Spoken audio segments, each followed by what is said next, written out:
चला तर आपण आज करूया काबुली हरभऱ्याची नवीन अशी रेसिपी, तुम्हालाही आवडेल। खूप छान होती। मी काबुली हरभरे रात्री भिजत ठेवलेले होते। सकाळी बटाटा आणि काबुली हरभरे मस्त 3 शिट्ट्या करून शिजवून घेतले।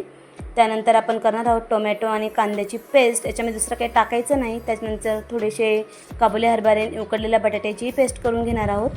मस्तपैकी कढईमध्ये थोडंसं तेल ओतलं, त्याच्यामध्ये टाकले टोमॅटो आणि कांद्याची प्युरी, छानपैकी परतून घ्यायची आहे। आणि दुसऱ्या बाजूला मी ते काबुली हरभऱ्याची पेस्टही करून घेतलेली होती, त्याच्यामुळे घट्टसरपणा येतो भाजीला। तर मी छानपैकी मस्त परतून घेतली होती टोमॅटोची प्युरी, तुम्ही बघू शकता।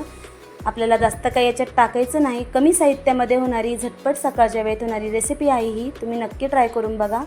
तर मी त्यात टाकली हळद पावडर, थोडासा गरम मसाला किंवा लाल तिखटही टाकू शकता। आपल्या घरगुती मसाल्यामध्ये होणारी पटकन अशी रेसिपी। आणि आपल्याला सध्या करून जास्त ॲसिडिटीचं प्रमाण जास्त वाढलेलं आहे, त्याच्यामुळे कमी तेलकट आणि कमी तिखट खायला सांगितलेलं असतं। तर अशा प्रकारची भाजी एकदम बेस्ट, तर तुम्ही करून बघू शकता। तर बघा मी सगळं टाकलेलं आहे, त्याच्यामध्ये आपल्या घरगुतीच मसाला टाकलेला होता। त्याला टेक्स्चर वगैरे बघू शकता तुम्ही किती मस्त आलेलं आहे। आणि पोळी किंवा पुरीबरोबरही खायला खूप छान लागते। कोणी अचानक पाहुणे आले किंवा आपल्या घरामध्ये काही बर्थडे पार्टी असेल तर अशा पद्धतीने तुम्ही भाजी करून बघा।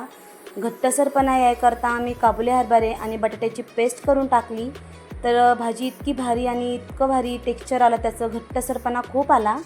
आणि हे सर्व मुलांना हेल्दी असं असतं पोटामध्ये जाण्यासाठी, मुलं दुसरं काही खात नाही। कोणी काबुली हरभरे निवडून टाकतं, तर ह्या प्रकारे पेस्ट करून टाकली तर मुलं आवडीने खातील। मी मुलांना सकाळच्या गडबडीत अशी भाजी करून दिली, मुलांना खूप आवडली। तर मी थोडंसं गरम पाणी टाकलं, नेहमी कोणत्याही भाजीमध्ये गरम पाण्याचाच वापर करायचा म्हणजे भाजी छान होते। उरलेले काबुली हरभरे आणि बटाटेही टाकले, मीठ टाकलं, छानपैकी परतून घेतली। तुम्ही घट्टसरपणा बघू शकता, खूप मस्त झालेली होती भाजी।